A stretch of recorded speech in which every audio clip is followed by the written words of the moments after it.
we commit here at the Commission to moving from obligation to opportunity by embedding respect and safety so culture is not just one that we check a box on, but really it's the lived advantage that we look at here within our organization.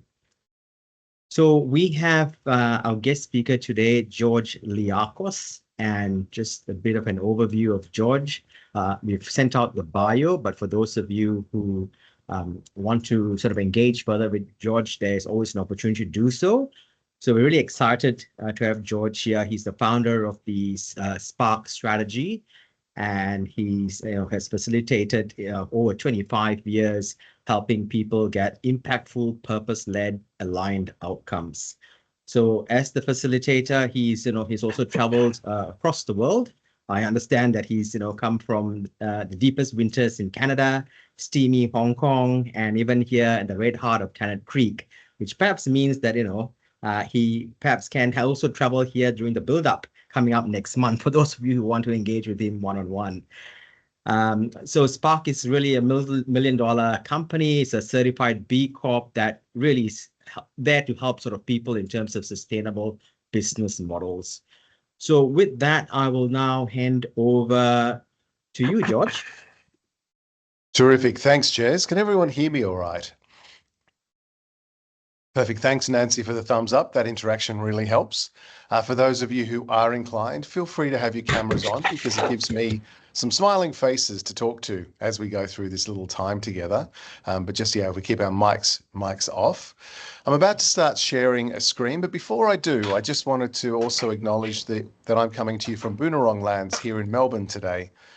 Where the stories of some of the most ancient trade in our country emerge. I wasn't aware until a few years ago that one of the oldest trade routes, even older than the Egyptian trade routes, actually emanated here from Melbourne to Darwin, and it was the trade in eels and eel skin. So that's just a little bit of a fun fact for us all. So from compliance to strategic advantage, when we first started thinking about this work and we were working on well-being operating models. How do we ensure that the everyday operation of an organization is aligned with well-being? We didn't really quite contemplate this.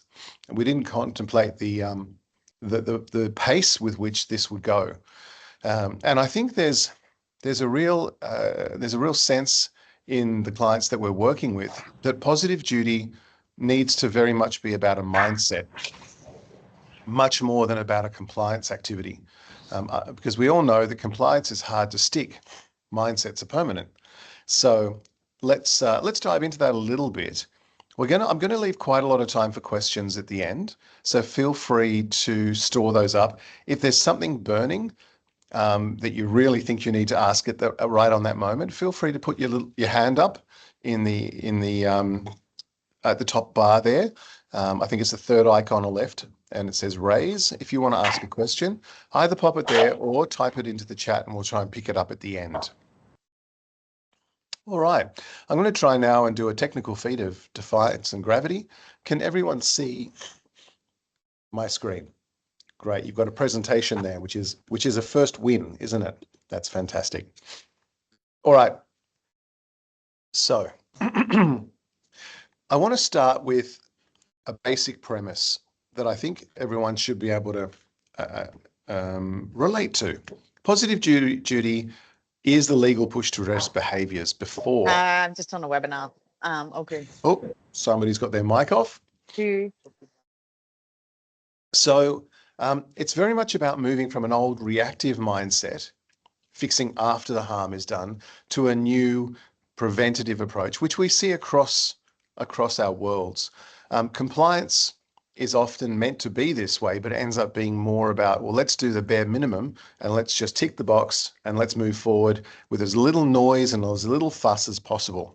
And very much positive duty is not effective in that way. It very much needs to be on the front foot. And I want to talk to you about not only being on the front foot, but how do we optimize that from a strategic perspective.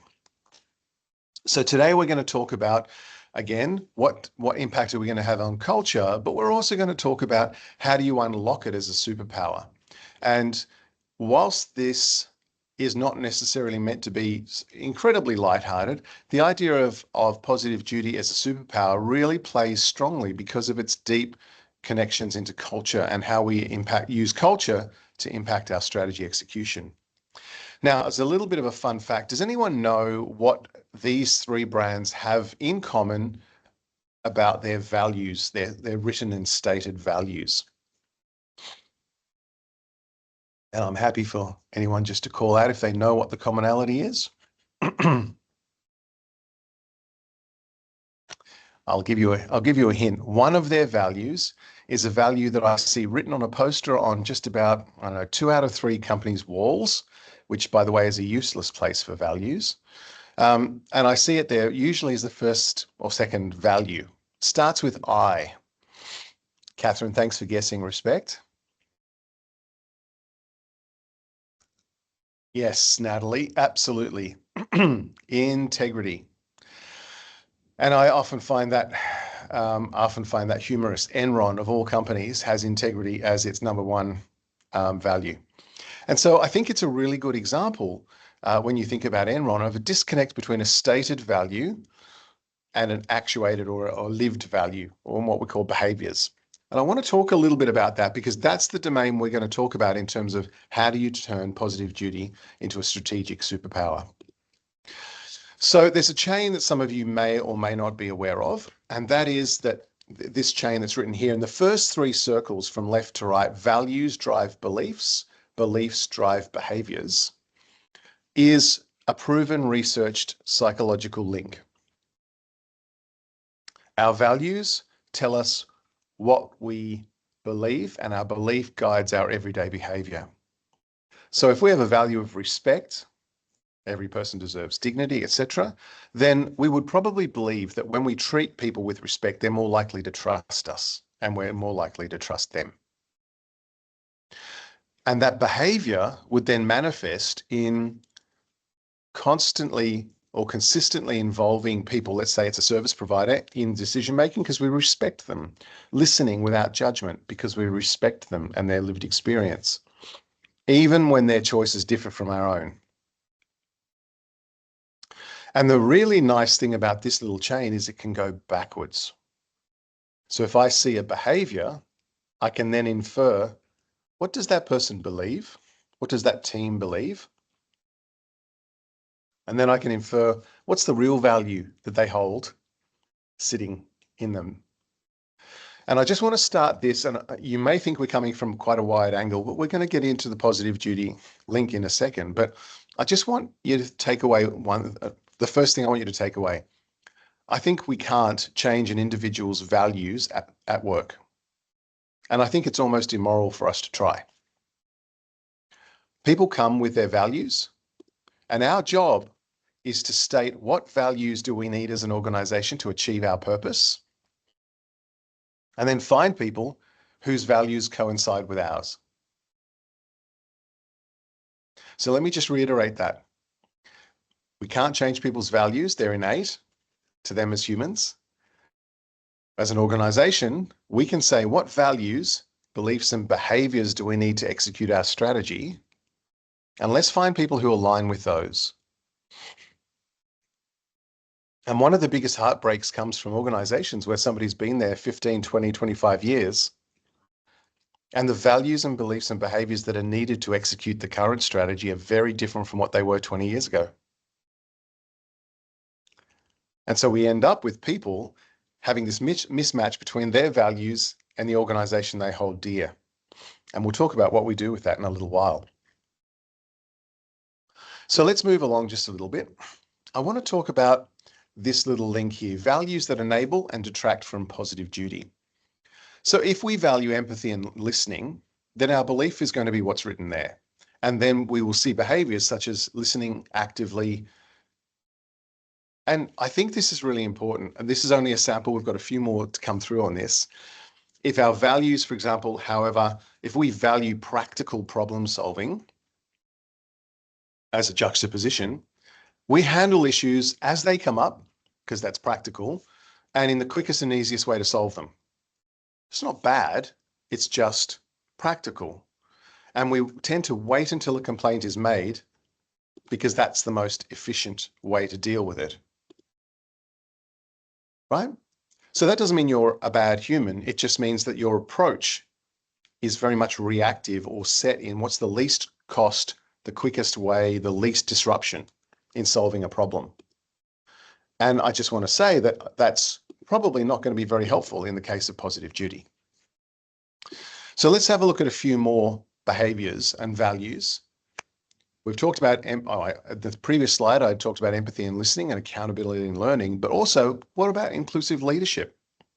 What about responsibility for others? And what about thinking about the broader system that we live in? If we value those things, then our beliefs are going to be different and our behaviours will be like those to the right-hand side. And you still might be asking me, George, what does all this have to do with strategy? And what does this have to do with driving strategic outcomes?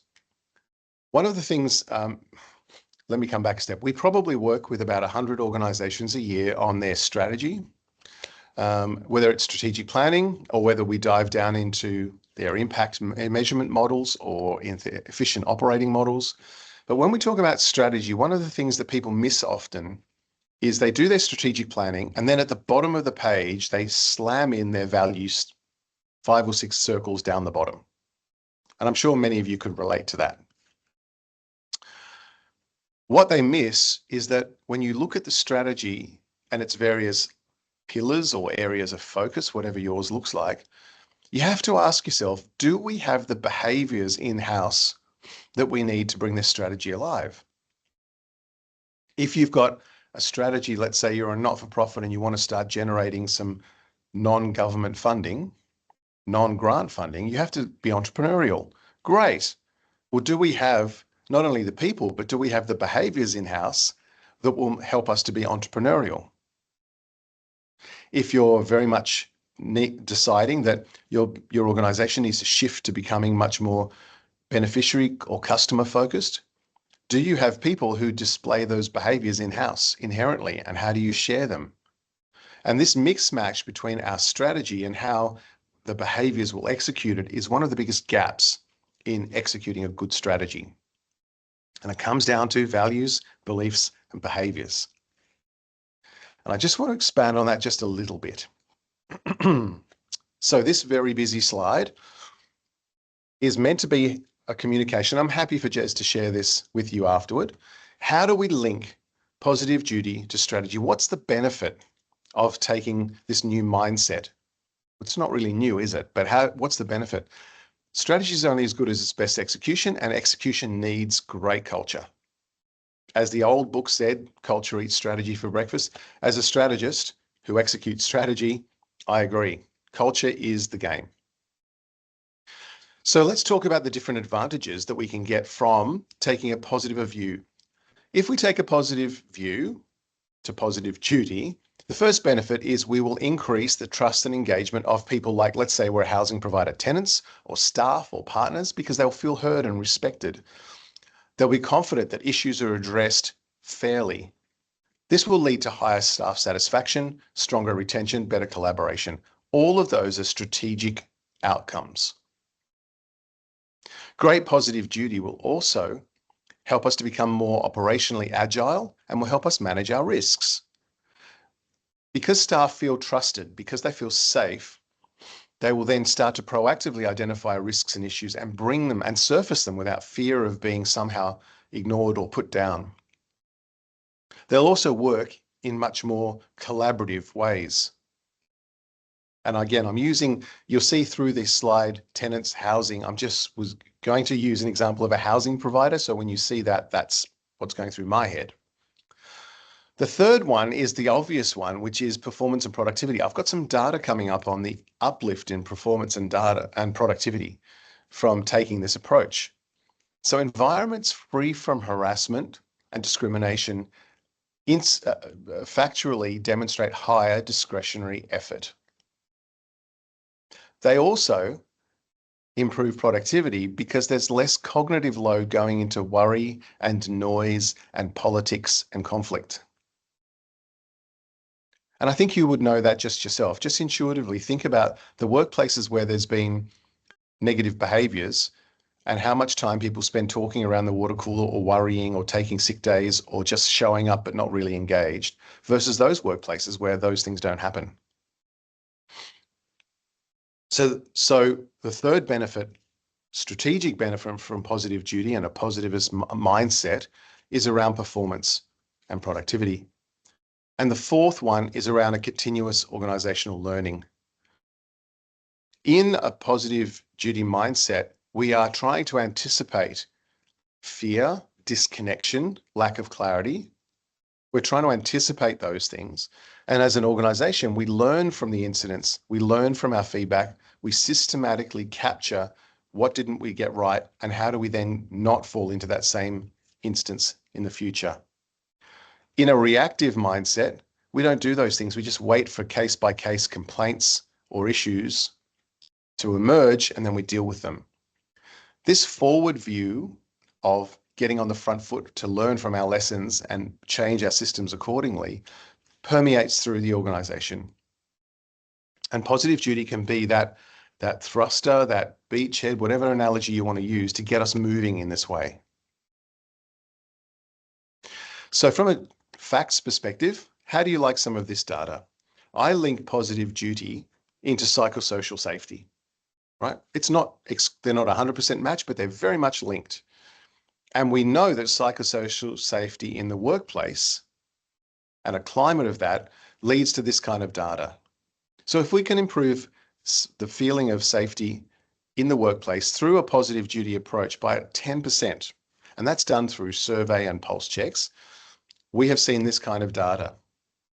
And I think anyone who's in a leadership position would love to see a 43% reduction in sickness and a 72% decrease in just presenteeism, where I just show up, higher engagement, more resources. And the number at the bottom is conservative. For a 100-person organization, you can save up to $180,000 through improved productivity because people's minds are not worrying about all the grey noise that comes with the negative behaviours. So hopefully we're all still together that far. Because the next step I want to take is I want to talk to you about the cohorts that could exist within your organization. I might just skip to that one and go straight here. Group number one. This is what we've found. There are usually three groups. Group number one, those who are naturally proud and they embody the values of positive duty. And what we want to do with them is spotlight and amplify their behaviors, because what people observe is the strongest form of cultural glue and cultural learning. So we want to amplify and spotlight the behaviors of this group. Now, I'm just going to pause for a second. People often say, George, are millennials or Ys or Xs or boomers, do they generally fit into these groups? I'm going to say no, they don't. There is a little bit of data that says that the millennials and Ys tend to have more of a socially accepting mind frame, but the data across the group now is not enough to support that. So group one, they're great. Group two, this is a group of people whose values internally align with what we're talking about here around positive duty, but they might feel either peer pressure or an energy in the office or an anxiety, which means they don't vocalize or they don't behave in accordance with their own values. And that's often called that's related to cognitive dissonance. And our job with this group is to help them be brave and to stand up in meetings, to stand up in the lunchroom, help them to actually live their real values, not live a set of values that they think helps them be part of the group. And you'd be surprised how many people sit in this category. And group three, well, they're the ones that don't hold the values and they consistently act in ways that are against positive duty. And our job with them is not to change their values, but to move them along. And this is quite a brave step for organizations to make, is making that assessment because of all the reasons. But I suppose I'm here to tell you, you won't change somebody's values no matter how much education and activities that you undertake to try to do so. Their values are their values are their values. So this is the most practical thing. Highlight those that are aligned, help and create the enabling environment for those that want to be, move along those that aren't and will never be. So I hope that's all clear. And I just want to quickly spend just a couple of minutes on the idea of mindset and how we make that change. So when we think about changing our mindset, what we're trying to do here is we're trying to change the way in which our brain thinks. And a mindset basically is a thought pattern that enables us to create a habit over time. Habit is a shortcut that our brain uses to achieve an outcome or to offset a risk. So we want to create some positive habits. And the way we create new habits is creating new neural pathways. The more we think in a certain way, the more our neurons and synapses are all joined together in a certain line, and that line is a new way of thinking, right? So what we want to make sure is that we are, through repeat exposure to correct role models and behaviors, that people's wiring starts to change. This won't change their values, but what it will do is create permissions and give them the confidence to act in the way in which they really want to and we need them to. Over time, these new pathways become the default setting. And the funny thing is, it's catchy. You start to see somebody behave in a certain way, then somebody else will pick that up as a cue and they'll either emulate or enhance, and then the first person then emulates and enhances. And you would have seen this when you start talking to a friend or something. Often when you're talking face to face, you start to emulate their feelings, you start to emulate their facial expressions. That's a human form of connection, which this neuroplasticity helps us to do, rewire new pathways. And that's what we want for the organization, is to create new pathways of permission so that we can get those strategic benefits and we can get the behaviors we need to execute our strategy. So this is just a little bit of supporting facts. As you well know, neuroplasticity enables change, which is our brain is able to change. It's the way it thinks in accordance with some core things like our values. Stress creates a chemical called cortisol, which pushes the brain into a very reactive approach. And what we want to do in preparing our organization for positive duty is we don't want to be using stress as the way we burn pathways. We want to be using positivity and great examples to highlight how we need to behave. So I just want to stitch some things together for you. Our values drive our beliefs drive our behaviors. We need certain behaviors to implement certain strategies. And if we can get it into a psychologically safe environment, including positive duty, there are 4 or more benefits that we can see straight away as leaders in our organization, let alone the human and moral benefits. What we want to do is make sure that we are looking at the behaviors and seeing the inferred values and making an assessment on our team. Are you in the camp 2? You want to behave differently, let's say better, just not sure how? Or are you in camp 3 and that's never going to change and we just can't have that anymore? So there's some active work for you to do here in embedding positive duty, but what we want to do is understand that it's not compliance, that if we get positive duty right, we will get benefits around productivity and cognitive load, about retention, attraction and retention, efficiency and agility. We will get these benefits from our people if we can create for them the safe space, which positive duty, when it's lived, creates. Remember, positive duty, front foot, creates the environment, which can then lead to strategic benefit and does support strategy execution. So what I thought I'd do now is just, after that 28 minutes of you listening to me drone on, I thought I'd just open it up to you and see if there's any questions that you might have that you wanted to talk about. And the best way to do that, I think, will be through the little hand thing. And I'm just going to come off the slide deck so that we can have a chat. All right. Now, if you want to pop your hand up, I think we can see the little hand symbol. If you want to type it into the chat, if you feel that way instead, feel free.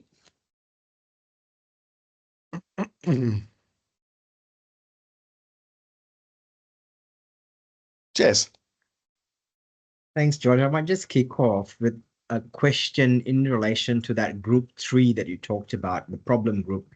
Yeah. And from our perspective, say when we run training sessions here on education programs on positive duty, one of the biggest challenges we have is breaking through with the group 3. And I guess, as you've said, I mean, it's easy to say to move them along, but positive duty is a law that applies to all organizations across the territory. So we can't just move them along to another organization where those behaviors will also move along. I guess what I'm trying to get at is how do we work with that neuroplasticity for those, backlash groups? Because they are there, they are real, and the intent of this whole law in terms of change behavior, but also how to implement it from an organizational level is how do we really reframe the context for our people in the organization. But more specifically, and aside from the idea of moving them along, do you have any other ideas that you can share?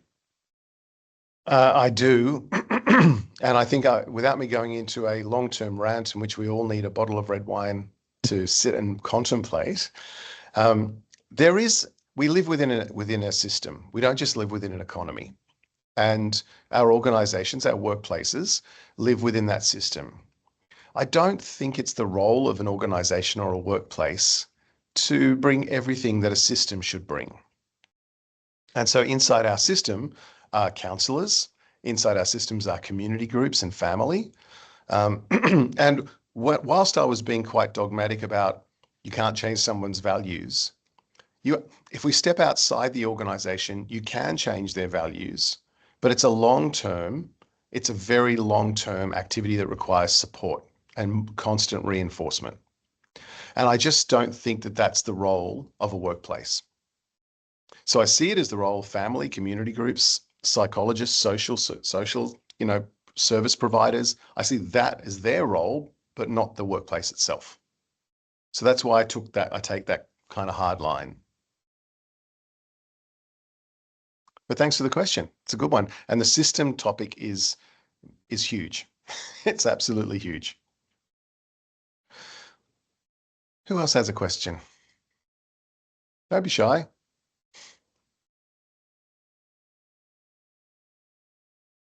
Rachel. Oh, hi. Thank you, George. We have such multicultural workplaces, and I think obviously people come with different values from different multicultural backgrounds, and this question's similar to Jasmine's in a sense that, for example, an issue, just as an example, might be an inability for some people to respect the authority of females in the workplace when they're issuing directions or giving feedback or things like that. And as we know with the positive duty, we know that there's particularly for sexual harassment, there's a lot perpetrated against women. So I find that a challenging area, and as Jasmine was saying, yes, it's difficult to elicit change in some groups of people. I'm looking forward to hearing more of your suggestions and getting some more pointers from you throughout this presentation. So is that a values-driven thing that I've identified there? Rachel, people's values or their culture, or what is it? Yeah, look, it's a perfectly valid question, absolutely. And one of the biggest places we found this in the early days was when outsourcing hit Australian companies. And all of a sudden, Australian companies were trying to deal with people from different nations and backgrounds, overseas often, and trying to get their reporting lines working, being gender appropriate. It was just very difficult. And it still remains difficult. The question here is, again, it's a combination of long-term extra workplace versus the intra-workplace dynamic.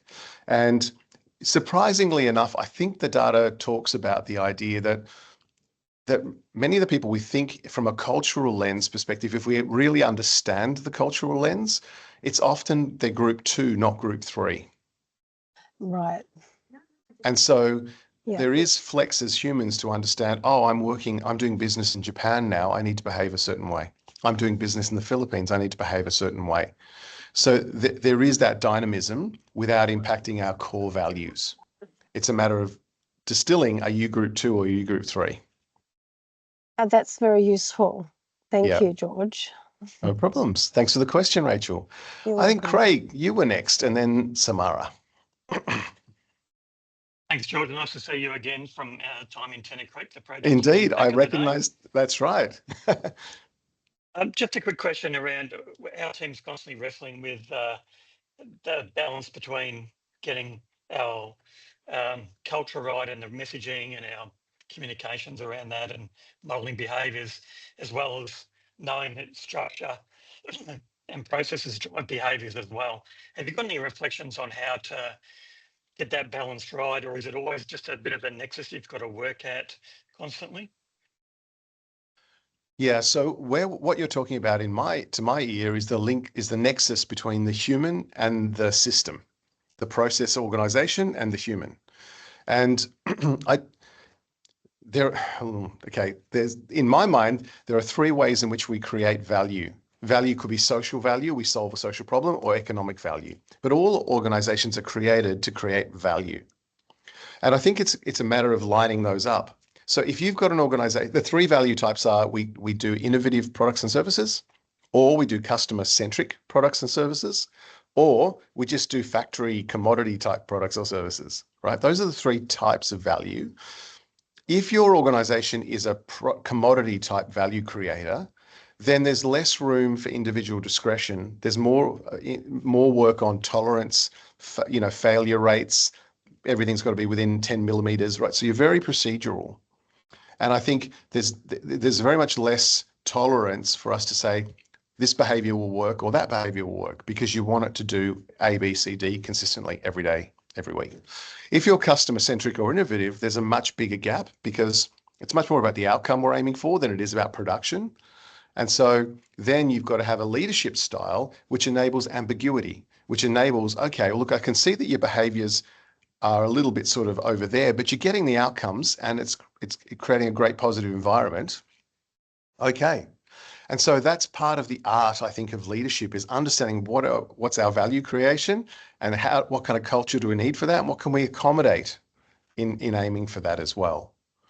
But that's a very big conversation, Craig. And I can see by the look on your face, you were hoping that I'd say, here's a lollipop and this is how to do it. But thanks. Good to see you again. And thanks for the question. Samara. Hi, I just want to say it's such a valuable workshop we're doing right now. So I want to thank you, because a lot of the discussion here is so useful. But of course, it opens a lot of can of worms as well. Like I said, we don't have the time. But I guess Craig was asking pretty similar question to what I was going to ask. And I think that a lot of times as well, what would you be then your advice when we're dealing with the organization culture, and then the ground stuff is what we confront all those issues that our leadership then have to deal with those issues, but it's kind there is a gap between the top level of organization to really see all of that happens in the ground. So what would you be your advice? Because yes, we are leaders, they're going to trust us, but at the same time we want to turn into, like you said, the behaviors, we have to see the values in it, but at the same time we can see that is in group 3. So, and then when we can see that is group 3, how can we then get the top organization, the exec, to really see that equally, because it usually doesn't happen. That it's not easy for us just to go group 3, go. Absolutely. Thanks, Samara, for the question. And Catherine has got a question in here as well about Group 3. And I think it seems to be the focus of the nods and things that I could see on the screen as we went through. Group 3 is difficult. So let's just all acknowledge that Group 3 is difficult. And without being fatalistic. Sometimes group 3 will just never change. And I think we need to work out group 3. And I think that there's many tools that you can use to detect someone's values from their behaviours. And, you know, I would first of all go down that path, is really trying to understand, because you might be confusing group 2 and group 3. So that's the first thing. The second thing is, no one, I think, wakes up in the morning and says, I'm going to go to work and do a terrible thing. Right?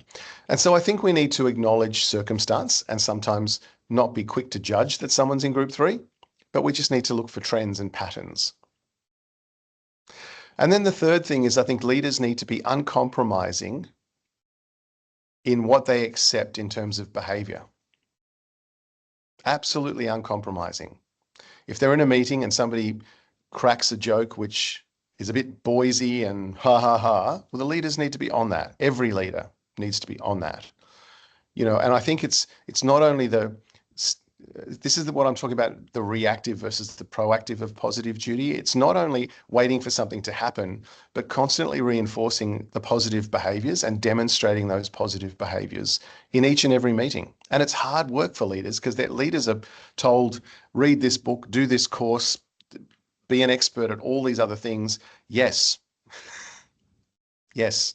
Sorry. Yes. And as part of that, yes, we have to create a psychologically safe workplace for organisational benefit and individual safety. And part of that is leadership on the front foot. And sometimes I see leaders doing things like, there was one leader I saw who was very much on the front foot about working with a very, I would say, a toxic masculine culture on the floor.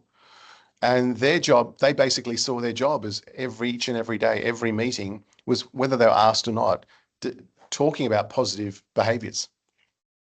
Oh, this is a great behaviour to do. Like, if you come across this co-worker in this situation, this is what I would do. This is the way you do it. Without even being asked, just constantly reinforcing the positive behaviour and highlighting, hey, I saw this happen on the work floor. That's not great. This is not how we do it. So I think there's multiple levels to go through, which range from empathy through to example. But thanks for the question, Samara. George, we have a couple in the chat there, if you'd like Okay. me to read them out. Please, that'd be great, Stephen. Yeah, so Natalie Jones says, truly emphasises the need for recruitment processes to be screening values before experience and knowledge. Yeah. We've all made selection error, maybe in our relationships, and regretted it. It's the same in the workplace. We need to really get into the behavioural part of the process to really unpack this, because people probably won't tell you that inherently they are group 3. All right. And Catherine Hancock says, do you have any advice to help identify who really sits in group 3? I assume this takes a longer time frame.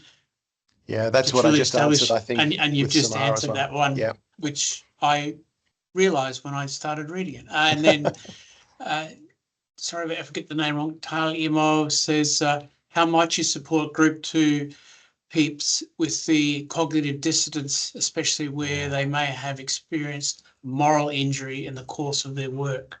Totally. So this is kind of one of the liminal spaces between community and workplace.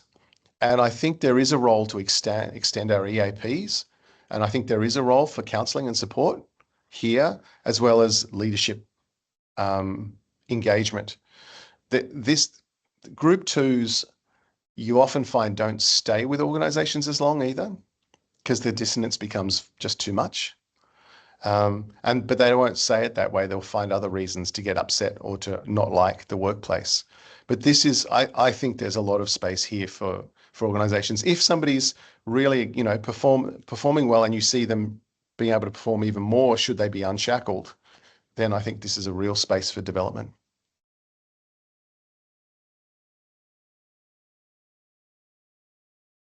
Very good. Any other questions?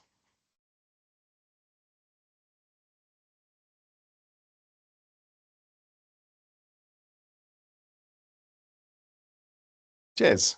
Yeah, George, I might jump in again. I just noticed in one of your slides, you did sort of have that framing on systems thinking. I'm just wanting to get your thinking across, how do you see systems thinking within the positive duty space? Yeah. So one of the more complex systems to think about, the positive duty space, to my mind, has, as I said, it treats us all as whole humans, and we really need to. And so therefore we are social, we are work, we are relationship, we have all the different dimensions. And I think it's really important that when we think about the system that supports us, we don't think of it in isolation. And when we think of compliance, we often think of it in isolation. We often think the organization must do this, tick these boxes, hand in this form. Whereas positive duty asks and calls for us to really dig into our humanity and get on the front foot. And to do that, we need to be supported, we need to feel safe, we need to have the enabling environment, and we also need to have things going on in people's workplaces and homes and community, all operating somewhat in concert, or at least not against each other, so as to keep demonstrating what's good and keep encouraging what's good and rewarding the behavior that we want. And so the systems lens, I think, really needs to look at that. If we start with a government just imposing, hey, you've got to tick and do this form, we're not necessarily going to get the results that we want. So we do have to think about all of those other actors in the system and the role they can play to helping get the behaviors that we want. That's my short version. Thank you for that short version. I think as you were speaking, it did sort of remind me that when we've got the positive duty minimum standards here in the NT in terms of how we are thinking of operationalizing at an organizational level. So, and the way I look at it, that enables some form of systems thinking, because it looks at things like your risk management protocols, your the leadership and the behaviors of leaders within the organization, the education piece, and I think what you have identified in the session here, which is that continuous learning, because it's really the evolution of this process within your organization doesn't sort of stop at that early implementation stage. There are various phases to it, but also really important, I think, when the systems thinking from the comms perspective. I think the communications aspect internally is so important, because that's number one, a reminder. It's also a way of just enabling people to know that the organization is serious about it, because they keep getting these reminders through the comm strategy of the organization and the leadership behaviors of the organization. Yep, absolutely. Couldn't agree more, Jez. And I think it's a difficult system to map. And I think that's where we need to spend some time. But if we started with places of change, workplaces, many adults go to workplaces each and every day. They are an opportunity for change, acknowledging what I've said before. They have a finite responsibility. Alpi's got a question here in the chat. How do we keep group 1 separate from 2 and 3 in case we start to see? Yeah. So this is one of the things.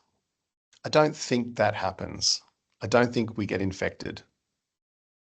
I think we might start under pressure behaving like group 2, but inherently we're still group 1. And what we want to do is actually the reverse. We actually want to have group 1s highlighted and seeded throughout the organization so as to propagate that behavioral change. That's probably more the angle that I would take. Kind of like champions. Thank you, George. But let's say in some cases, do we address these issues separately to the group 1 people in case we notice the sudden changes in their values and behaviors? Yeah, and again, I just encourage us to think that I don't think values will change. It'll be behaviors that will change. And if we notice somebody who, let's say, is group 1 and all of a sudden they're behaving like a group 2, we need to understand what's changed for them. But I think inherently they'll be group 1, and we just need to reinforce and support and continue to encourage them to be change leaders. But I don't think the values will suddenly change. Thank you for clarifying there. Oh, pleasure. Thanks for the question. Nancy. There we go. Can you hear me? Can indeed. All right. So what happens if you've got someone who you suspect is group 3, but they are good at their job? They get things done. They're constantly, no one has any complaints about how they do it, like about what they're doing, but there are complaints about how they do what they do. How do you go moving them on in a way if they can then come back and say, well, I did everything in my job amazingly. Like I did everything you ever asked of me, but they just don't have those values and they aren't living and breathing that kind of, creating issues within the team. What do you do? How do you address that? So I would still say you move them on, because the damage that they will be causing, or at least the cognitive noise, the disruption to others, even if they're the best performer, they'll probably be decrementing other performance. Is there a way you do that? Like, I'm not in HR. I don't understand. Like, I don't know how you move someone on, but if it's just that attitude and that, the cognitive noise they're adding, it's not like, how do you do that in a legal way or properly, Probably best talk to an HR specialist who knows your industry well, but just at a high level, if you really start embracing positive duty, you'll be updating your policies and procedures, acceptable behaviours, and you'll be able to start to have the whole team understand, what does this mean? How must I behave? And then part of their performance assessment that'll all flow through so that it becomes it becomes another sort of metric or KPI that they've got to hit. Terrific. Thanks, Nancy. All right.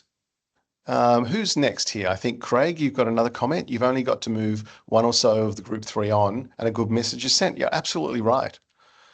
People will either become back to their group 2 because they've seen that group 3 is not good for them, or they'll move on themselves. It's a great message. Absolutely. Catherine Hancock, you've got, rather than set KPIs, set key behaviours. Perfect. Yep. I'd agree with that as well, Catherine. Spot on. Rachel, you got a question?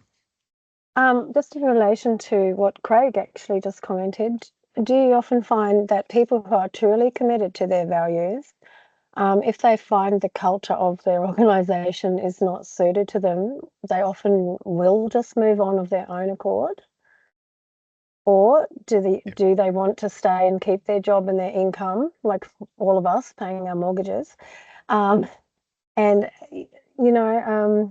they then really truly committed to those values on a deep level? Interesting, isn't it? It is. I would break it apart and say the second question is too hard for us to answer speculatively. But the first question is, I think people will move on when they've got a more attractive option. So if you're leaving the workplace as comfortable enough for me to keep behaving this way, then there's not a lot of incentive for them to move on. So it's about also turning the heat up a little bit, I think. Okay, thank you. Not a problem. Thanks for the question. Stephen, how are we going for time? Well, it's 12:50 here, so unless anyone's got any other questions, we're probably about it. Jez. Yeah, I might take the last question since we've got about a couple of minutes left to get the best of your time, George. Look, George, when you talked about the value chain, and the value chain have got those 5 components to it: the values, beliefs, behavior, outcomes, and impact. And what I'm trying to better understand in the positive duty context is, how do you measure that impact? Totally.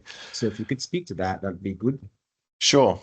So for those of us who've worked on an impact measurement framework, that is a linear or logical structure which helps us to understand what are all the inputs and activities we have to undertake in order to achieve this final outcome and then impact.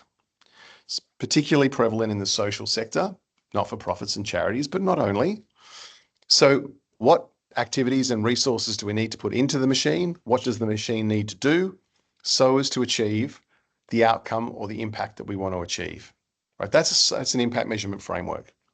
And typically what it tries to link is, let's just say, from a social sector perspective, the impact we want is, let's say our overarching mission is to reduce kids sleeping on the streets, right? Let's say we're aiming for that. The impact measurement we might say, look, our role is to run a bus service after midnight to find the kids that are hanging around on the streets and return them either home or to a safety house. So the inputs that we have are all the inputs to that: staff, policy, process, a bus, regulatory, what have you. The way we do it is slightly different because we don't just go and grab kids off the street. We talk to them and we do this and we do that, whatever we do. And the impact that we want at the end of our process is they don't just get then deposited at home or a house, but they get something else so that they don't then want to sleep on the streets in subsequent nights. So that chain starts with our assets and our inputs and ends with what is the impact that we want to achieve.